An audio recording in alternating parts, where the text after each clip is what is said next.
Hey everybody, before we get started today, we recorded this episode at the end of last week, but we've changed up our recording and editing setup a bit, so we're sorry it took a few days to post this show. We recorded before Coach K's Black Lives Matter statement, but everything else should be up to date from the end of last week, so let us know if for some reason this episode didn't sound right, because as I said, we're working on some audio upgrades. Okay, enjoy the show.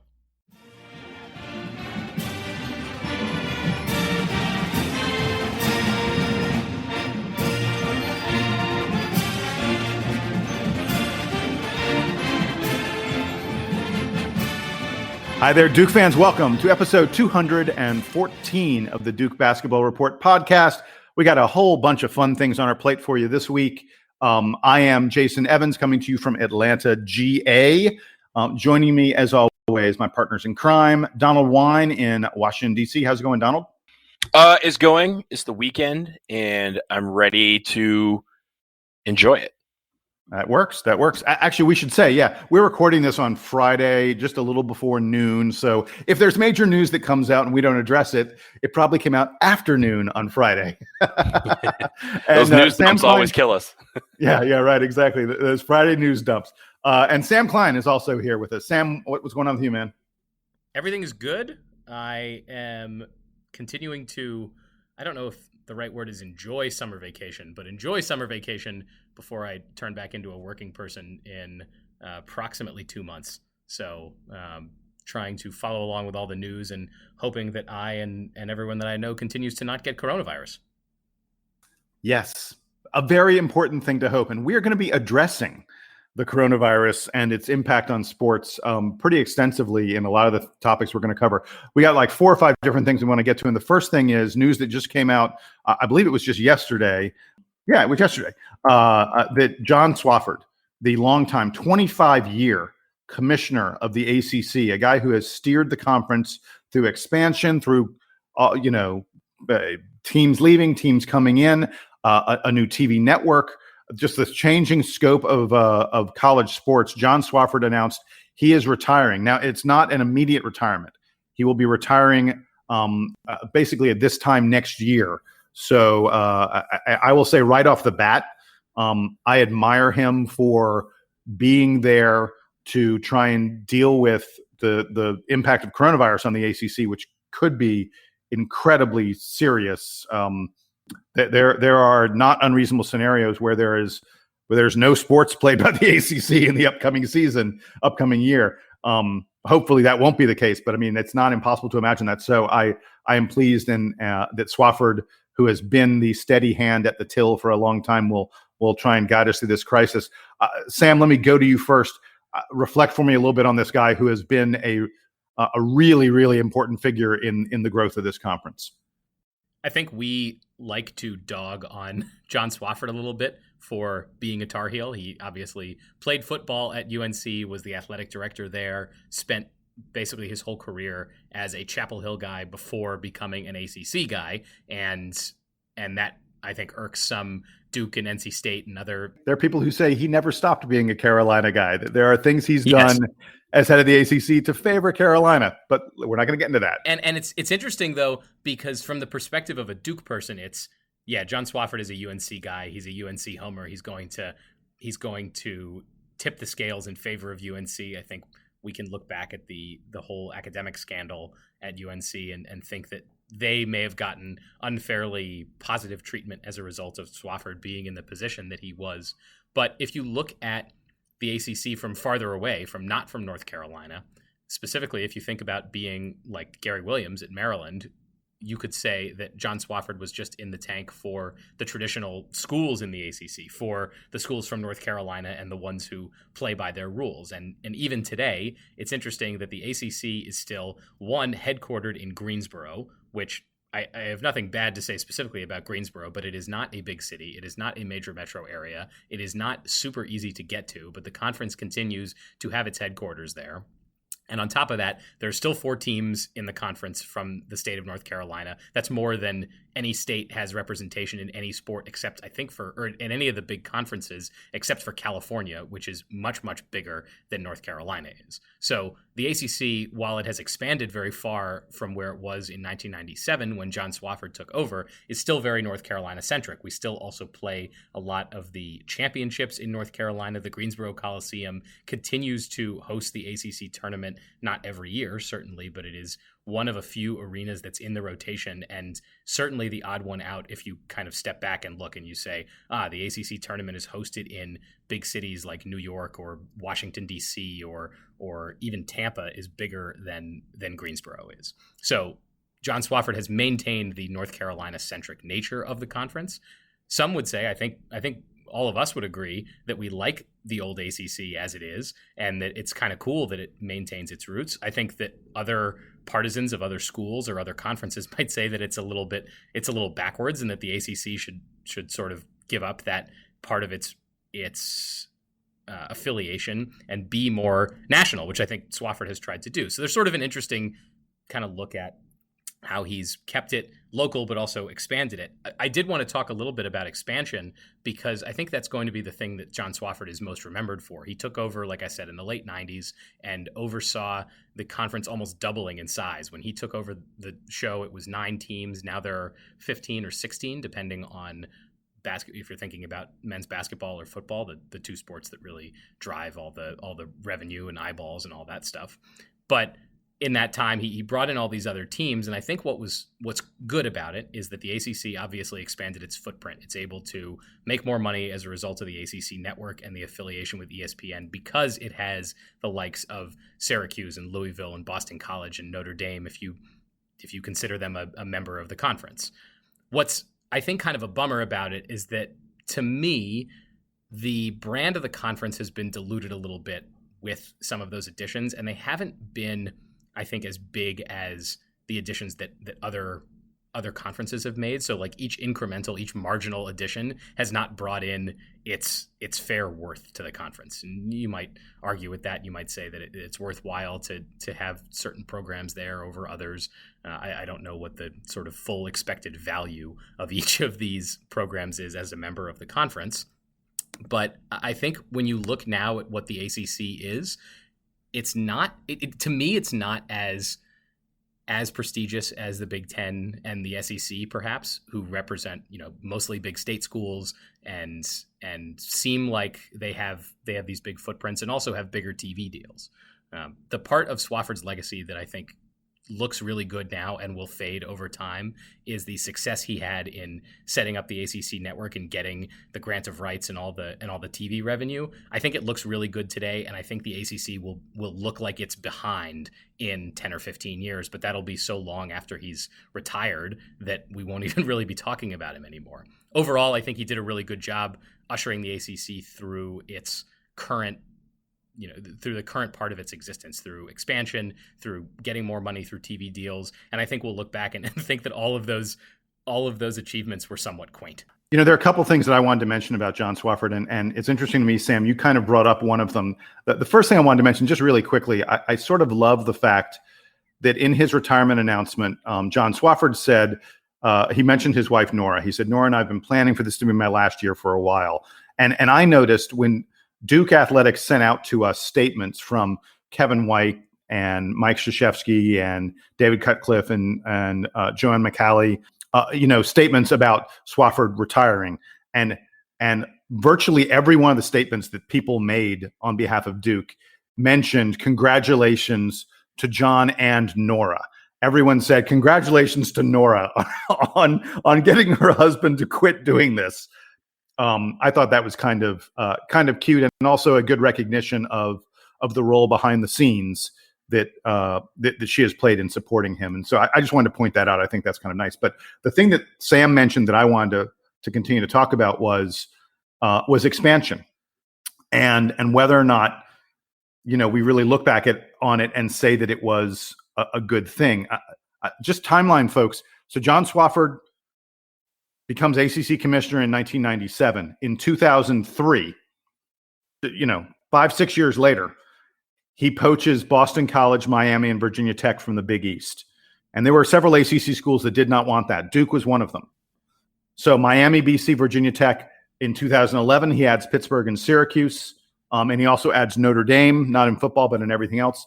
And then in 2012, when Maryland leaves, he adds Louisville. So BC, Miami, Virginia Tech, Pittsburgh, Syracuse, Notre Dame, and Louisville are his additions to the ACC. I was going to say, I agree with Sam. I'm not sure those are great additions. As I look at that list, I don't want to be too mean and picking on some of these schools. I like Louisville and I like Syracuse because I'm a basketball person. I don't know how much Boston College is adding to the ACC. Miami's been okay. Miami football, is up and down and stuff. BC and Pittsburgh and Virginia Tech. Virginia Tech football is sometimes good, but lately it hasn't been that good. Its basketball is, almost always. But these are the teams at the bottom of the conference in basketball, and they're quite often bottom of the conference in football too. I just don't know how much John Swofford has done to help the conference in terms of expansion. Jason, there's something interesting that John Swofford mentioned in, I think, some of his press releases, and I know Kevin White has talked about it too. When the conference was setting up the ACC network and getting the current set of television contracts in place, one of the things they were most excited about is talking about how the ACC has more people in its footprint than any of the other conferences, which I think it speaks to them getting this particular set of schools and looking at them by one metric, which is if that school represents an entire state, and if all the people in that state care about watching that school on television, then therefore they belong to the conference. So the ACC can claim the entire state of New York because Syracuse is in the ACC, and none of the other Power Five conferences have schools in New York. So therefore, the ACC's footprint includes the 30 million people or something who live in New York, and no one else gets to claim that. And it's a little, I think it speaks to a little bit of the disingenuous nature of how the ACC has conducted this, this current set of expansion, and goes right to that, which is, sure, we have programs that now are from Massachusetts and New York and Kentucky, and I guess we already had Florida because Florida State joined in the 90s, but if you add Miami, if you consider that a different metro, they represent these big areas, but arguably none of them are the most important programs in their region. Syracuse is important in New York, but New York City perhaps has more Michigan fans than it has Syracuse fans because there are just that many more Michigan alumni in New York, and same perhaps for Ohio State. In Miami, I assume that there are Miami alumni kind of spread all around the place. There might be a lot in the city of Miami, but city of Miami might also have a lot of people who are Florida fans or fans of other Florida programs. Same thing in Kentucky and Louisville. The University of Kentucky is already there. So yes, the footprint is bigger because of that, but I think that the way that they look at it is a little bit doesn't quite pass the sniff test. I think when it comes to, I was looking at the statements yesterday. It's funny now that you mentioned the part about Nora. It almost sounds like Nora's retiring, and Nora's thing was like, "Yo, we retiring." When I say I'm retiring, exactly. And so that's pretty. But it's also cool that they all recognize them, and the Duke statements, at least, they all recognized Nora for what she brought to the table, which was a lot, like you said, behind the scenes. I'm going to talk about two things that you guys really, you've brushed on it, but. Two things that I think are his greatest accomplishments, and one that I think was overall his biggest failure. I'm going to start with his biggest failure. His biggest failure was getting Notre Dame and not getting them for football, because that would have made the conference with so much more extra money, and also made the conference stature go all the way up towards the top, where you would have to think about them across all levels in every single sport as equal or better than every other conference in the Power Five. Hang on, Donald. The thing I'll say about that, I actually think getting Notre Dame the way he did was a huge success, because I don't think you were ever going, when he did it, even today, you were not going to get Notre Dame. Notre Dame has that exclusive football contract with NBC. You're not going to get Notre Dame as a football member. I think what Swofford laid the groundwork for was someday when Notre Dame is ready to join a conference in football, it's the ACC or nothing. I think Swofford has laid that groundwork, and I think that's important. So I disagree for this reason. I grew up in the Big Ten, And the Big Ten has been fighting to get Notre Dame for years in football because it makes sense. Where all the rivalries that they have in the Big Ten with all these Big Ten schools, Michigan, Michigan State, Ohio State, those type of schools. There was a point where the Big Ten said, S or get off the pot, right? It's cook or get out the kitchen. And the ACC could have been part of this because the Big Ten, what they were trying to do behind the scenes was get all the other Power 5 conferences to say, at least in football, Notre Dame, join a conference or you're on the outside looking in.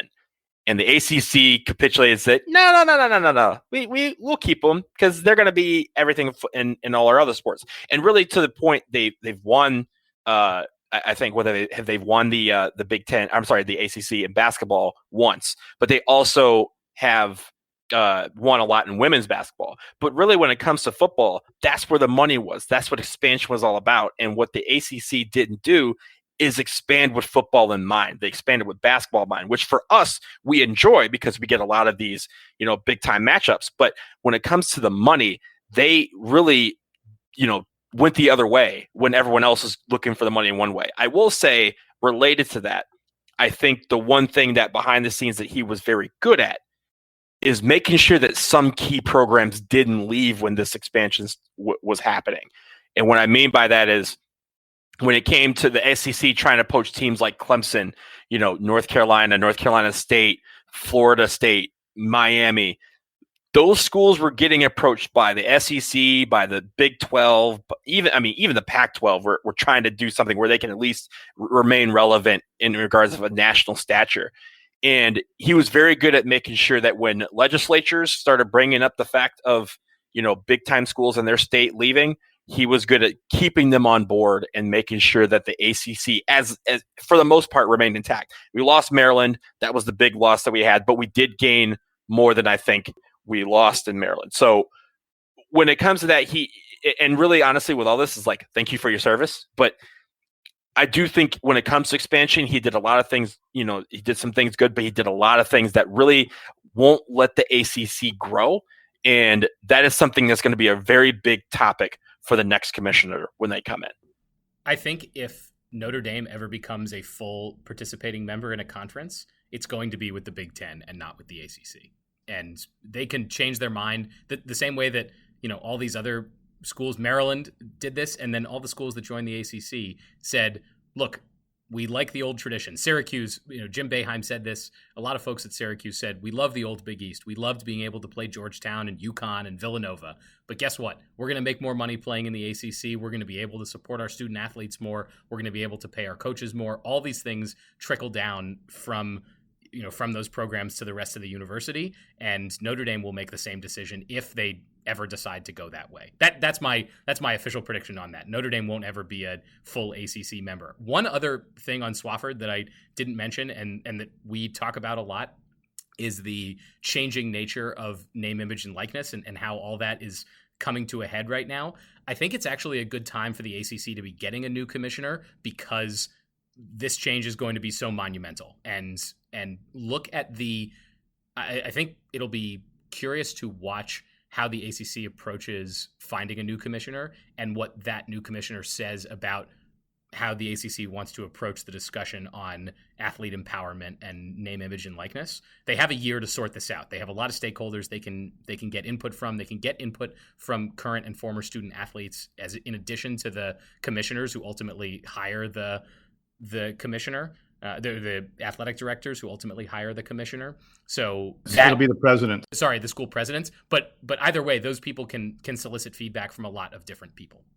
And it's actually, I think it's a great time to be getting a new commissioner. It's convenient that it overlaps with when Swofford, I guess, was interested in retiring anyway. And honestly, the lessons that we learned from the year of coronavirus, I don't think will be applicable for athletic departments down the road. So I wouldn't want a new commissioner to have come in 2 years ago, had to deal with this, enormous issue and then have moved on from it, because I think eventually we will move on from it. We will be able to live without the virus or have a cure or a vaccine, and then things I think for college sports will mostly go back to normal. But the name, image, and likeness thing is a huge change, and it'll be good to have new leadership ushering in this next era. So, guys, we're going to move on to a new topic now, although it somewhat relates to some of what we were just discussing regarding the coronavirus. Jabari Parker, who plays for Sacramento, he's bounced around the NBA a little bit this season, played for my Atlanta Hawks for a bit, now with Sacramento Kings, one of the teams that is coming back to the Orlando NBA restart, one of the teams, trying to find their way into the playoffs in the Western Conference. Jabari Parker has tested positive for the coronavirus. The NBA has just announced, we don't have all the names, but they've just announced that they've tested more than 300 players so far, and 16 of them have tested positive for the coronavirus. Donald, I'll go to you first on this. I guess this represents one of the major challenges that the NBA has with bringing guys back. You've got guys finding out maybe they were feeling a little bit down, maybe they weren't feeling anything. Who knows what was going on, the circumstances behind their various state of symptoms. But this is one of the things that's going to happen as we begin to reopen. Is these guys find out that they are sick, and so then we have to figure out how we quarantine them and what they do, how they stay in shape and the such when they really can't be around anybody while they may be potentially passing this virus to other people. Yeah, and really, when it comes to it, there's a lot of things that we can take with this, right? First of all, you've had some big names say that they have it. Nikola Jokic is probably the biggest of the 16 that we know contracted the virus, and he was partying with Novak Djokovic in Serbia. So it is even unclear right now whether or not he can come to the United States for the next couple of weeks. But then you also have some players who are opting out because they are worried about this. Davis Bertans of the Washington Wizards said he's not even going to play in the restart because he is a free agent. He doesn't want to get injured, and he doesn't want to get sick because it will affect his free agency. You have a couple other guys. Willie Cauley-Stein just announced he's not going to play, although part of that is his wife is pregnant due in July. Yes, and you also have Trevor Ariza, who opted out because of a custody case or custody visitation where the judge basically gave him 1 month, and that month was July, and he said, I'm doing this instead of playing in the restart. So you have some of these things too, but as we move forward, they're going to Orlando. Florida just had 8,000 cases reported yesterday alone. That is double their previous high, which was 10 days ago. The Orlando Pride, which is an NWSL team, they're looking to restart on Saturday in Utah. However, 10 players on the team tested positive for the coronavirus after 6 of them went to a bar one night.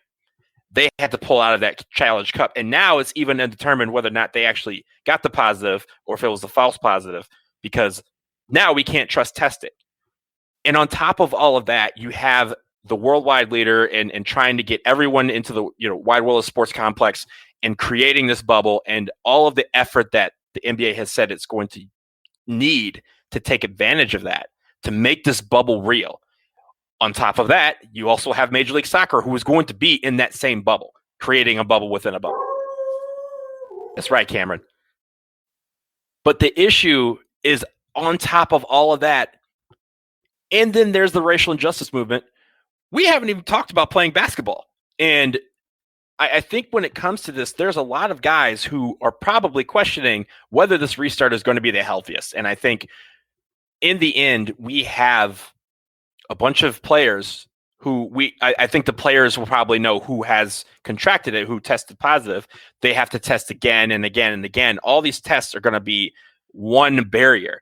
But then after they isolate themselves in Orlando, what are they going to do to make sure that everyone remains safe and that bubble does remain a bubble? They're talking about some of these guys going back and forth between Major League Soccer games that are going to be on the campus. They're talking about Major League Soccer players coming to NBA games that are on the campus.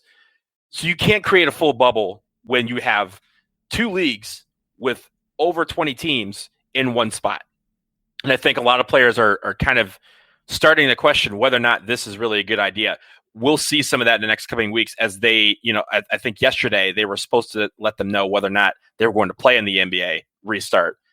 But I think you may see some players over the next couple of weeks saying, yeah, this ain't going to be it. The part about this story that's so interesting is that when it came out that the NBA was going to be hosting the games at Disney and all the players would be there sort of in the bubble, right, as we're talking about, is that we also sort of assumed, look, the NBA has lots of money, Disney has lots of money, they will figure out how to make this work. They will create an environment that is not normal to keep everybody safe. I think it's actually okay for this week that players are testing positive. Maybe they show up to camp a couple days late because they're still recovering or because they're still contagious. The whole point of saying, okay, I don't even remember, I think it was like late May when they announced the season was coming back and we're not actually starting the games until July. That was to let there be enough time for players who may have been, in places where they could get the virus, like get it and then recover, hopefully, and then show up. This is normal for now.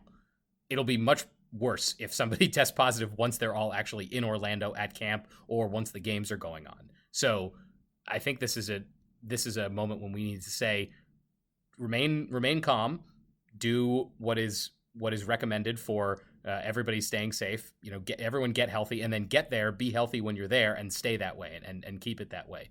I still think that of all the leagues, the NBA is the one that's going to make this work the best. So they're still in position to have it happen.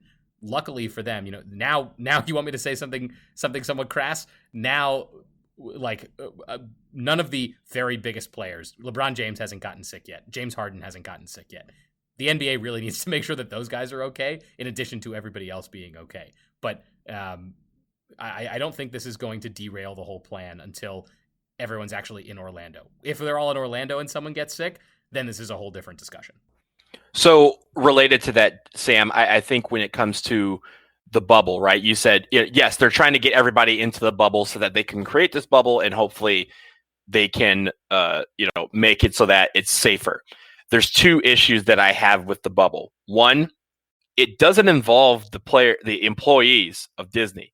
And so the employees who are supposed to come in and make sure this bubble's safe and the security and the police and all the staff, they get to come in and out every single day. So you still have exposure to the outside world from this bubble just based on the employees coming in. The other issue that is going to present itself is if one player tests positive, that player is no longer eligible to play.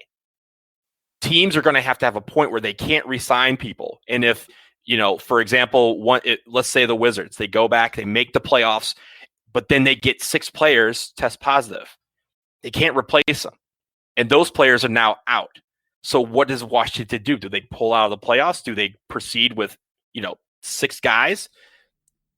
That's what the NBA really needs to work on. And I think that's where the players are kind of like, hey, right now we could sign players.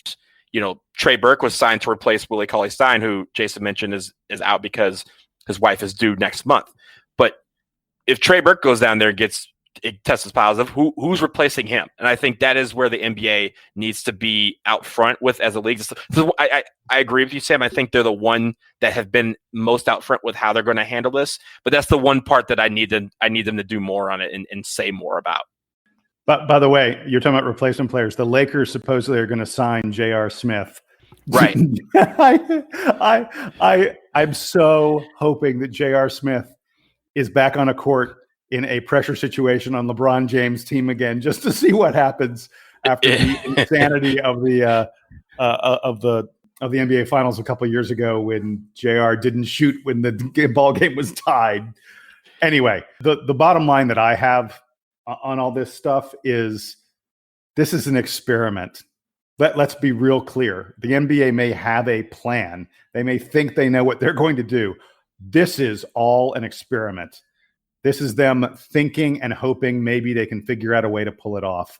And we have already presented, Donald, your scenario of multiple players on a team being ineligible and perhaps that whole team having to pull out. That's a very real possibility. And I think the league will just go, well, we'll figure out what happens when that happens, because anyone who tells you they can predict exactly, the course of this virus and how it's all going to work is lying to you, and don't trust them. And then the other thing is, I think it is unfortunate that the NBA chose Orlando. I know that there are a lot of reasons why it makes sense. I know they're going to try and build this bubble. We've talked about that a lot. But Sam, I think it was you, I forget, one of the two of you who noted the number of cases Florida is one of the places where this is exploding now. Florida, Texas, Arizona are probably the worst. California is also really bad. The entire Sun Belt, me here in Georgia, we're starting to get it bad here in Georgia. In the best of all worlds, the NBA would have picked someplace different where this wasn't currently exploding. But, it is what it is. They're experimenting. They are trying to give us sports again. And I guess that's a good thing if they can do it in a safe way. It seems to me like they're trying to do it in a really safe way. Before we get away from this completely, Sam, do either of you want to talk about Major League Baseball? I know you all are big baseball fans. Baseball is coming back. Donald, actually, take it for me on baseball. You got to be excited. 60-game season means everybody is in the playoff race, right? I'm excited and not excited because, one, I'm a Tigers fan. The Tigers are terrible.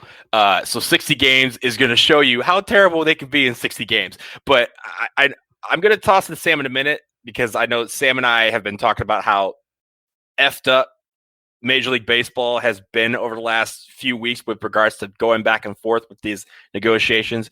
60 games is kind of like all negotiations were exhausted, and they're like, fine, 60 games. We'll just do it. This was something that was proposed back in April. And they said, no, let's go. Let's do this. And they just kept going back and forth. And then they really came back and said, yeah, that thing that was at the table April, let's just go ahead and do that because that's all we have time for. So when it comes to Major League Baseball, tying into this, Jason, they were all training. And the original idea was they were going to be training and playing in Florida and Arizona at the spring training complexes. New York, the Yankees, and the Mets, New York City, has been the epicenter of this coronavirus. No one has seen more cases in the entire world than New York City. Those two teams said, we are not going to Florida to do our spring training. We're going to stay in New York City. That should tell you everything you need to know about where this coronavirus is at this point and which states are dealing with it properly. The two states that are dealing with it the worst are Florida and Arizona, which is where all of the baseball teams have their spring training complexes. And this is why the new slate that they're doing is you're just playing your division and the division in the NL that's the same. So the Tigers are going to play the AL Central and the NL Central, and that's it. And they're going to be playing in their home markets because for most people, their home markets are safer than playing at their spring training complex. Sam, take it away. Yeah, I'm on the one hand, I guess I'm excited that baseball is coming back because I like watching baseball. On the other hand, I think Donald has alluded to it's going to be so different than it normally is. Like basketball is mostly going to look like what we know basketball to be. They're playing on the courts like we're already at the end of the season, so we know who the good teams are. We're basically just getting the playoffs, and we think it can be in a controlled environment. Baseball is giving us a truncated season, so I think the legitimacy of any records that are set or really any on the field play is going to be in question. A lot of players won't be ready because they've had so much time off and never really got to get in season shape to be ready to play. And then also just because the baseball calendar is so much longer than other sports, I think baseball fans know that it takes the whole season sometimes for things to shake out the way that they are going to shake out. It takes teams a while to get good. I'm, as you guys know, a big fan of the Washington Nationals, and 60 games into the season last year, the Washington Nationals still had a losing record and were not projected to make the playoffs. So I'm a little apprehensive about what like the big takeaways from the season are. The other thing that I think is really bothersome, and which we've talked about on the NBA side, which is really good, is the way that the league and the players have approached this return to play. The NBA, as we've said many times, has the Players Association and the league have mostly worked hand in hand to come up with a plan that is safe for players, that is equitable to them, that allows the games to be played and for everybody to make money and everyone to go home happy. If you've been following the baseball story, it's been nothing like that. The owners and the Players Association have reached like a series of impasses on negotiating how they're going to divide up the revenues and how player salaries are going to work out, how the safety protocols are going to work. Donald mentioned that Florida now is not a great place for people to be traveling around to different stadiums. So that's going to be a lot tougher for baseball than it is for basketball, where they can stay in one specific place. And baseball's got, at the end of next season, their current collective bargaining agreement is up, and you will hear a lot, if you're a baseball fan, you will hear a lot about how horrible those negotiations are going because both sides now wholly don't trust each other as a result of the COVID negotiations. So I'm already dreading there being a baseball lockout next year as a result of how poorly these negotiations went. And I really just want a normal season for the Nats to enjoy a full season of them being reigning World Series champions. I want a full season of everybody making fun of the Astros in person for being a bunch of darn cheaters. And we're just not going to get that in this scenario. So I know I want to have my cake and eat it too, but whatever, I'm selfish like that. And this is much more of a bummer than I would like for the return of baseball to be. Two quick things. One, the return, I guess the universal DH rule is now in effect for both the AL and the NL. That is something that I think a lot of baseball purists will hate, but I really think is going to be better for baseball. I'm a big fan of the DH. No, I think that transition was inevitable. I don't love the DH, but I think I've come around to it being inevitability. So, oh well. Yeah, and the other thing is the winner so far of the baseball season has been the Houston Astros because we have stopped talking about them on, just in everything that they did, right? They have kind of skated by. We're like, oh, there's no baseball in June. Great. There's no baseball in July. Terrific. Now, yes, they should have a full season where people get to, tarnish, basically besmirch their name like they brought on themselves. But in the end, they have been the biggest winners of not having baseball right now because no one is talking about them. And soon maybe they will. So I don't have a lot on baseball. You guys have spoken about it extensively. I think it's kind of fun that we're only going to get 60 games because, and by the way, that they're doing all kinds of other crazy rules. My son was telling me, I hadn't even paid attention to this. My son told me they're going to do California tiebreakers, which means in extra innings you start with a runner on second. Yep.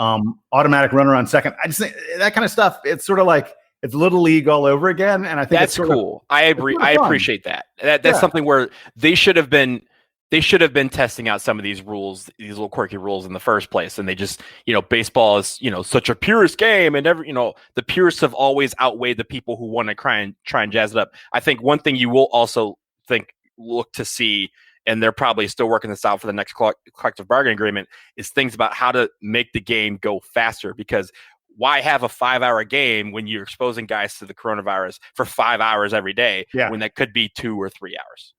Yeah, so I both think it's pretty cool and interesting that they're doing some of these rules changes and it's only 60 games. I also lament. I mean, look, let's say if someone is on a home run streak and we're like, ooh, I wonder if he could, set some kind of record, hit 60 plus home runs. We're never going to know because 60 games just doesn't even come close to comparing to what we would get over a 162 game season. There is one thing that somewhat relates to all this that I want to bring in. We got an email. We got a question from David McInnes, one of our fans out there, who pointed out that Duke has said about Duke's reopening, because we're talking about the coronavirus and reopening sports and things like that.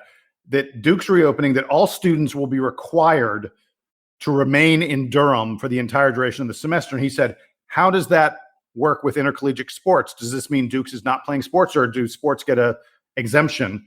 I think if there are sports, Duke will grant an exception to those sports teams, and they'll allow them to travel in a way that they are not allowing other students to travel. So that's the answer to David's question. By the way, folks, we're going to do a mailbag episode very, very soon. If you have questions, send them to us at dbrpodcast@gmail.com. We want questions. We want comments. If you got an interesting comment that if it's good enough, we'll read it.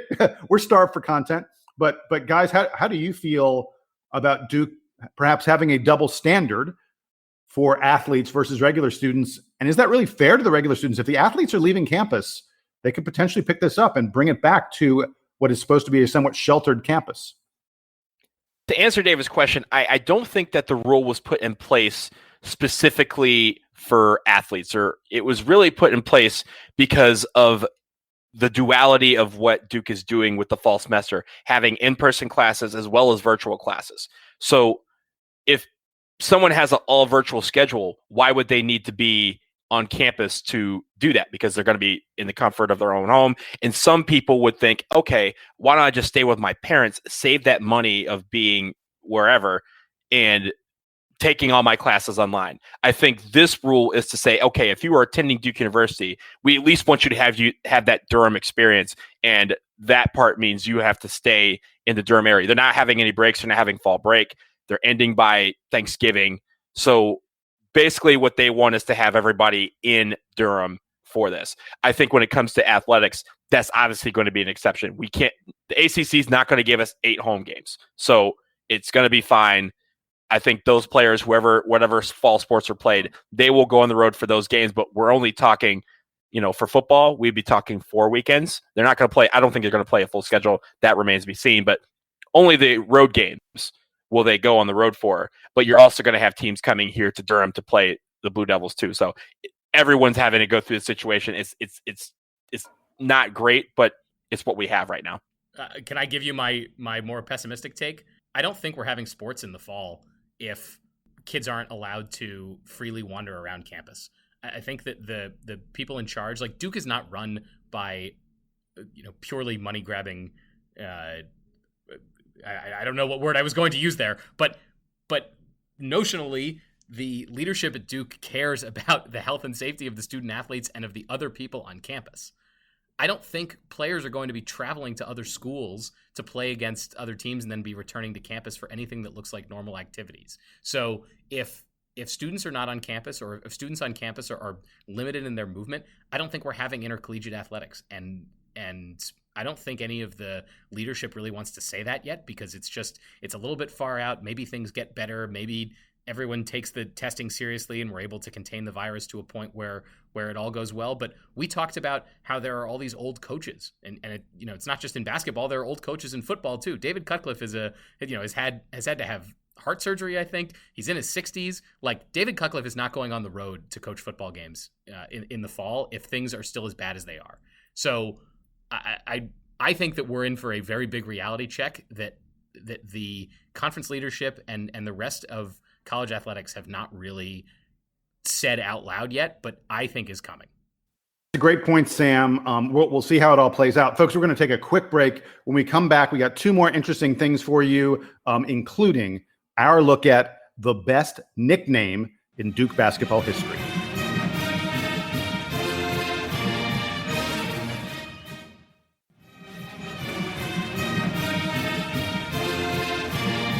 Okay, guys, so just a couple more topics before we wrap things up. I want to start with this. So the other day, there was a kid who committed to Louisville, Elbert L. Ellis, who may be the best junior college prospect in the land. He committed to Louisville for the class of 2021. A really good player who's going to be joining Louisville. And I was reading a little bit about his commitment, and among the schools that were mentioned that he had considered was North Carolina Central. And at first I thought it was some kind of typo. I was like, no, they meant to say UNC or maybe UNC Charlotte. They couldn't have meant North Carolina Central. But it just kind of stuck in the back of my head. I was like, there's no way was actually considering North Carolina Central alongside the other big time basketball programs that we're talking about. And again, this is a guy who chose Louisville, the top junior college prospect in all of college basketball. So then, like a couple days later, I was reading an article about one of the top-rated players in the class of 2023, Mikey Williams. He is a absolute stud. He's going to be recruited by Duke, Kentucky, UNC, all the heavy hitters. And Mikey Williams said, I'm also considering an HBCU, a historically black college or university. He said, I'm very open to going to an HBCU. And it took me back to L. Ellis saying that he was considering North Carolina Central. And ESPN has put out an article that the historically black colleges and universities could become major options for elite basketball prospects who are thinking that in this time of raised attention to social justice, to racial justice, that maybe the time is right for them to be going to these schools who have always been at the center of those issues and the center of promoting racial justice. So, Donald, let me toss it to you. Tell me if you think, is this something that is really going to start to impact college basketball recruiting as more and more players consider the HBCUs? it is going to be a thing. And it's not just going to be in college basketball. It's also going to be college football. We've already seen it in college football and women's college basketball at Liberty, where Jerry Falwell has been very outspoken in his views on black people. And in return, some of his players have said, screw it, I'm leaving. And they have transferred out of that university. Look, when it comes to HBCUs, we had Kenny Blakeney on the show back in the fall before, as he was taking over at Howard. And Howard is one of those schools that is considered a national school when it comes to HBCUs. But there are 107 HBCUs in the United States, and there's some that have traditions that people just don't know about. Alabama State, Alabama A&M, Hampton, NC A&T. I'll get to them in a second. Spelman and Morehouse, Alcorn State, Prairie View A&M, Grambling Southern, Florida A&M. The list goes on. All of these schools are going to benefit because they're all in prime hotbeds for talent in either football, basketball, or both. And as most of these recruits realize that they don't need what they call predominantly white institutions, if they don't need them to get the exposure necessary to get into the NBA or NFL, more are going to start going there. So it's going to be great for Kenny Blakeney to be able to reach out into the hotbed that is basketball talent here in the DMV and get guys to come to Howard. He's already working on doing that. His staff is set up to do that. But he even said a while back that he doesn't want to waste his time with recruits that he knows doesn't want to take advantage of coming to Howard and know those traditions and be a part of something special. He wanted guys who were seriously interested. But as that, he's going to get more looks from recruits. He's going to get recruits where they're going to say, oh yeah, going to Howard, everyone knows that name. They may know it's the HBCU, but they at least know what Howard is. And I think as recruits are becoming more and more serious and more aware about making the names for themselves at HBCUs, pulling up those institutions as well. But the problem with all of this is systemic. HBCUs are working behind the eight ball in two areas, TV money and endowments.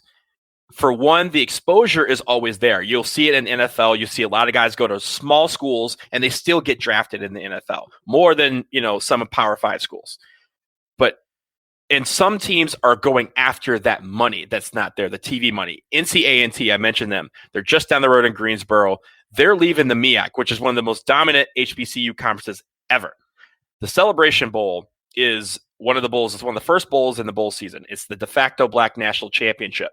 Started in 2015, NC A&T has won 4 of the 5, and they've won the last 3. They're a powerhouse. They beat D1 schools. When they played Duke last year, they gave us a run for about a half before we pulled away from them. But it was no slouch of a game. Now they're leaving for the Big South Conference because they want a bigger piece of that TV pie. They want to consistently challenge themselves, and they want to convert that TV money into things that they don't have, facilities and endowments. They want that TV money. The added exposure is kind of a benefit of that, and they want more people to realize, hey, I don't have to go to the Wakes or the NC States or even Appalachian States to get exposure to go to the pros in football. It's going to be the same in basketball. But really, because of the systemic racist system that has built at the expense of black people over the last 400 years, the economic barriers that have been set up, the redlining of property, means that there's not a lot of black billionaires. So there's not a lot of people who went to HBCUs who go on to be billionaires and go on to and reinvest that money into that school. I mean, there was a guy at a couple years ago at Howard who said, I'm a black billionaire. I'm one of the few that's ever made it, and I want to pay for the college education of every person in this class. That's not normal. But he did that to make a statement that, hey, nobody is taking a look at these. All these people are going here and they're not getting a lot of money to go to school. They're having to pay their own way, and they're having to do it the hard way. And so by bringing some of these recruits and having them go to HBCUs, maybe that funnels more money to these institutions. Maybe they get better facilities. Maybe the endowments go up. All of these things are going to help raise the stature of these universities, some of them which already are very prestigious in their own right, but nationally aren't thought of that way. So I think that is where a lot of this is coming from. And I think when it comes to Kenny Blakeney and other guys on the basketball side, they are in great positions too, because I think them being in hotbeds for talent for basketball means that they don't have to travel far to grab people. Guys here who aren't going to Maryland or they're not going to Georgetown, he can compete with those schools in DC. the same goes for some of these guys in Atlanta and in New Orleans when it comes to football. If they just go out and say, hey, you're not going to LSU, come to Xavier in New Orleans. Like those sort of things are going to be what we'll see over the next few years, but it's still going to take some time because again, that TV money is not there.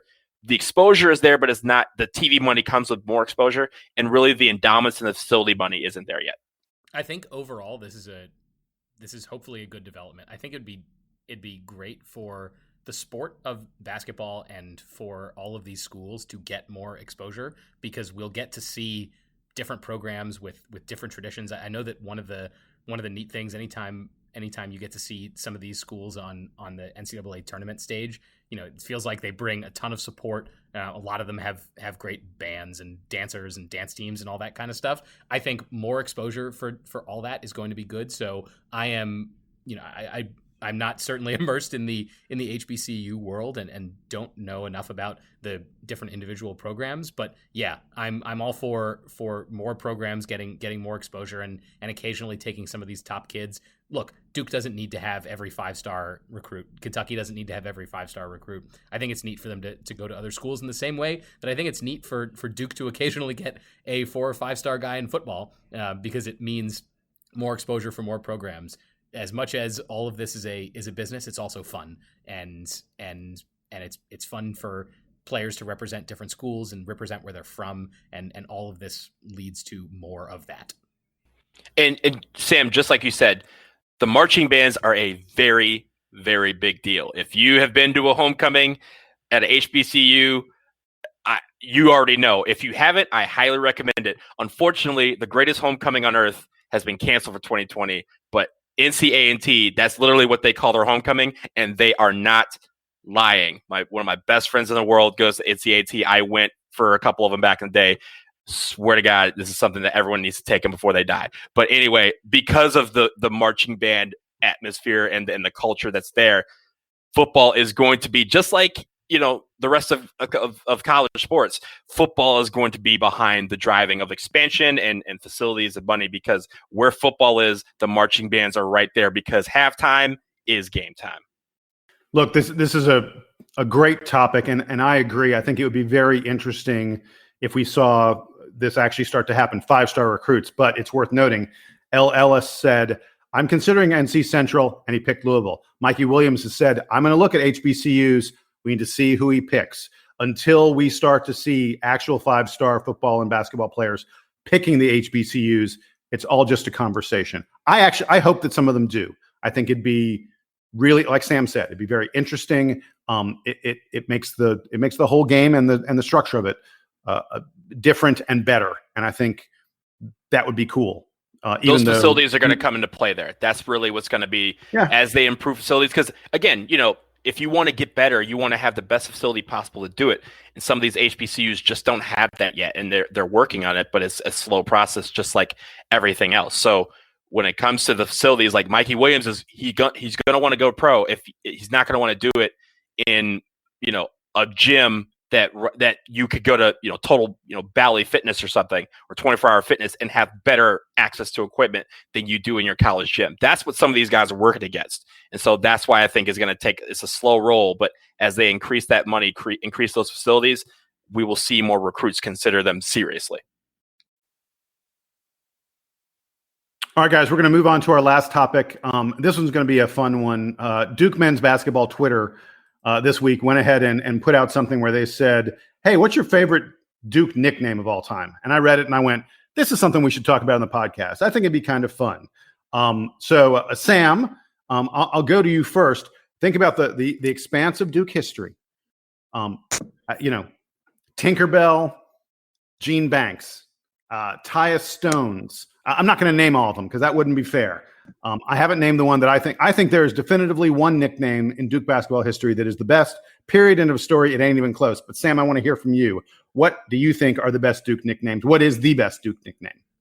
So you and Donald both told me that you think you absolutely know who the best one is. I'm going to guess that it's the Landlord. That's my official guess. The Landlord is an extremely cool nickname. That was Sheldon Williams' nickname. We had him on the show recently. The I don't know. Is that it? Like, you seem so sure of yourself. I don't want to continue. I have a few of them written down. I'm going to jump in and say that I considered several really good ones. I know that Trajan Langdon doesn't like it, but I always like the Alaskan Assassin. I know Trajan doesn't like it. He thinks there's a killer kind of tone there that Trajan's not a fan of. I like the Alaskan Assassin, but the Landlord to me is unquestionably the best nickname of all time. Donald, was that the one you were going to pick also? That was the one I was going to pick specifically for what you said, because the Alaskan Assassin growing up was the nickname until we found out that Trajan Langdon didn't actually really like it. And I think that's part of it, right? Like, we interviewed Sheldon, a few episodes back, and, his, like, everything that he does has the word landlord in it. So like, if you find him on Twitter, it used to be Landlord SG. Like, so that is what, you have to have a guy that embraces that. Now, I'm going to go back to Sam for other ones, because I have a list of ones that I thought are prime candidates for consideration, but I think the Landlord hands down wins it. All right, so I did a little bit of digging. I did some basketball reference searching to make sure I was fully prepared for this topic, and I learned a few.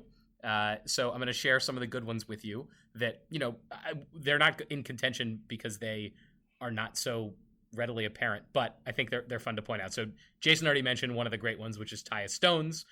Grant Hill, apparently, this is from these are all from Basketball Reference. Grant Hill apparently had a nickname, Mr. Nice, which I really like. I feel like Grant Hill sort of embodies Mr. Nice. He's still very involved at Duke and is sort of a member of the community. So Mr. Nice is good. Art Heyman apparently was the Pest. Did you guys know that Art Heyman was the Pest? I never saw Art Heyman play basketball. He's much older than I am, so I was unaware of that. I invite everyone to visit Elton Brand's Basketball Reference page. Here are Elton Brand's nicknames according to Basketball Reference. You're not ready for these. One is Old School Chevy, which I think is a great nickname. It's a tough one to say, but I think it's good for Elton Brand. Especially like later in his career, he got a little slower. Old School Chevy. That's a great one. Wait, we're not done yet, though. He also has Horse. Horse is a good nickname. Elton Brand's a big dude. Slant. I don't know what that refers to, but maybe that's an inside joke with his teammates. And then lastly, Elton Brand apparently was known to some people as Chief Beef. That's Chief Beef, Elton Brand. So anyway, these are not nicknames apparently that are known to Duke fans, but Elton Brand, Chief Beef, AKA the Old School Chevy, AKA Horse. Really quick, if Chief Beef had actually caught on a little bit, that would be a contender. That's a great nickname. Chief Beef is a great nickname. I don't know what's in reference to. It sounds like Chief Keef, but I don't know if that's what Elton Brand's nickname was going for. Let's see what else we got here. Johnny Dawkins, apparently his nickname is Pooh, P-O-O-H, like Winnie the Pooh. Johnny Dawkins Pooh. I don't know what's in reference to, but Johnny Dawkins, obviously one of the Duke greats, one of the, maybe top 10 best Duke players ever, and a longtime assistant. And then finally, I did want to note, I don't know if he ever got a nickname out of it because of this. It wasn't listed on Basketball Reference, but I always thought, I don't know if I ever shared this on the show, but I always thought that Emil Jefferson, when he played defense, kind of looked like one of those blow up things that they have at a car dealership, that they're like waving around and there's like lights coming through them. I always thought Emil Jefferson kind of looked like that because he had those long skinny arms and he was very active. I don't know what they're called. But if they have a cool name, then that should be Emil Jefferson's nickname. So that's really all I had on that topic. This is not to slander Emil Jefferson. I thought he was awesome at Duke, and I loved watching him play. But he did remind me of one of those blow up things. I'm gonna look up what they're called while you all give your thoughts on other Duke nicknames. I mean, I wish there was a better. I kind of like Xanos. I wish there was a better nickname for Zion than Xanos, but I think part of it is Zion. His name is so unique that it's kind of a nickname all on its own. So I had some beef with people who were calling him Xanos because that is not what it was called when he first got the nickname. It was Thanos. And it was because on that intro video that they had before home games, it started with him snapping his finger like Thanos and flames going up above him. So the Xanos kind of became because someone probably misspelled Thanos or probably misheard it, and it became that. So I'm going to call him Thanos, but you have to remember that Duke came out with his own nickname for him, and that was the Flying Bulldozer. And I love that one too. The Flying Bulldozer is a very good nickname. Guys, I have an update from Wikipedia on the status of Emil Jefferson's burgeoning nickname that I just invented.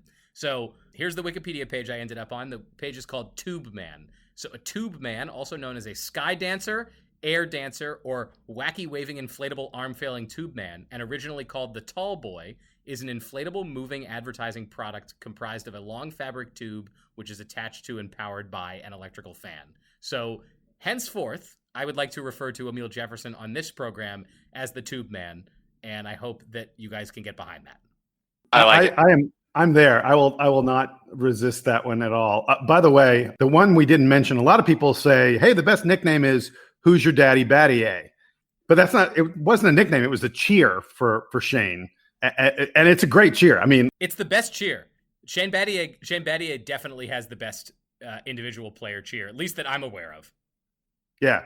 No, I've heard people refer to Battier as the Batman, but I'm not a huge fan of that one as a nickname. That one was more of an NBA nickname. They didn't call him that in college, but in the NBA, a lot of it became because a lot of the NBA players who played with him was like, yeah, he's like Batman. Whenever you need him, he's there. Like in reference to like just him being everywhere in the court, which makes sense, but it wasn't something that started at Duke. I always thought that Shane Battier's best nickname was the No Stats All-Star in reference to the famous Michael Lewis article about it. Another one that we haven't brought up yet, Nolan Smith, the People's Champ.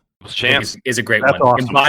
Embodies him not just as a player, but as a person. So that one's pretty cool too. There's three other ones I want to mention. Two are guys that date back to when I was in college. Nick Horvath was known as Horvath of the Hill People, and literally just because of how he'd stomp all over the court, and it was actually made into a cheer as well. Matt Christensen was the monster. The monster's out of the cage. Anytime he subbed off the bench, that chant would go up heartily. I did not know that Matt Christensen was the monster. That's really good, because I feel like every player who's of Mormon descent becomes the Storm and Mormon no matter what. So like Matt Christensen to some people may be the Storm and Mormon. So all the Mormons need to get new nicknames because they can't all be the Storm and Mormon. There aren't that many Alaskans, so there could be only one Alaskan assassin. I mean, Monster, it was one of the best ones we had when I was in school. I mean, this is not really a nickname, it's more of a shortening of the name, but Carlos Boozer being known as Booze, and Marshall Plumlee being known as MP3. I think in the time that he came around, MP3 was a great nickname for him, and also tied into the fact of the family lineage that came through Duke. So, guys, my last one on this, I'm gonna take you back old school. Brent Musburger, the CBS Sports announcer, many years ago, probably before you guys' time. You guys have heard of him, of course, but Brent Musburger, at one point on a Duke broadcast, this is back in the 80s, referred to Marty Nestle. I don't know if you guys remember Marty Nestle. He was actually Coach K's first 7-footer.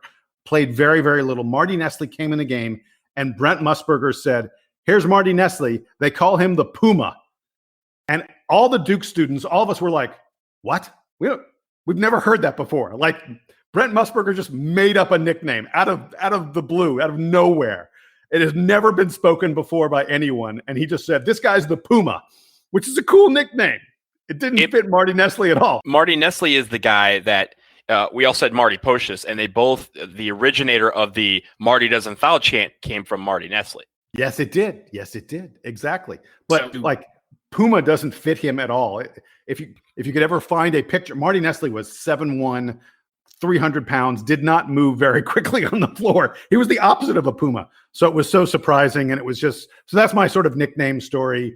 But the landlord, Sam, did you agree with us? Landlord, best nickname of all time? I mean, yes, it's the only one. Like it tells you exactly what Sheldon Williams was on the court, and it also had a cool cheer to go along with it. Pay the rent. I think it had every component of a good nickname, and it still follows him around. People still call him Landlord. Yeah, so it's a real true nickname. We didn't have to force it or anything. So that's going to wrap it up for us here in this edition of the Duke Basketball Report podcast. Sam and Donald, thank you for joining me. We had a lot of fun, folks. Again, send in those questions, send in those comments. We want to hear from you.